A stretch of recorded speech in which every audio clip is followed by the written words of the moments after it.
సంస్థలు ఈరోజు ఇక్కడ పనిచేస్తున్నాయి నిరంతరం. అందులో ముఖ్యంగా మన ఆర్మీ జవాన్లు మొత్తం వ్యవస్థ ఇక్కడ ఉన్నది.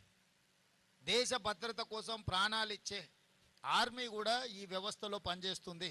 టన్నెల్ ఎక్స్పర్ట్స్ ఉన్నారు, సింగరేణి ఎక్స్పర్ట్స్ ఉన్నారు, నేషనల్ డిజాస్టర్ మేనేజ్మెంట్కి సంబంధించిన వాళ్ళు ఉన్నారు. అంటే ఈ దేశంలో ఎన్ని రకాల సంస్థలు ఉన్నాయో రాష్ట్ర కేంద్ర ప్రభుత్వ రంగ సంస్థలతో పాటు ప్రైవేట్ ఏజెన్సీస్ కూడా ఈ సమస్యను పరిష్కరించడానికి సంపూర్ణంగా ఈరోజు ప్రభుత్వానికి ఈ సమస్యను పరిష్కరించడానికి అండగా నిలబడ్డాయి.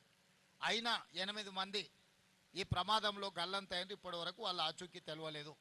వాళ్ళు బ్రతికున్నారా, వాళ్ళు మరణించినరా, లేకపోతే వాళ్ళు ఏ పరిస్థితిలో ఉన్నారో ఇంతవరకు నిపుణుల్లోకి అంచనాకు రాలేదు.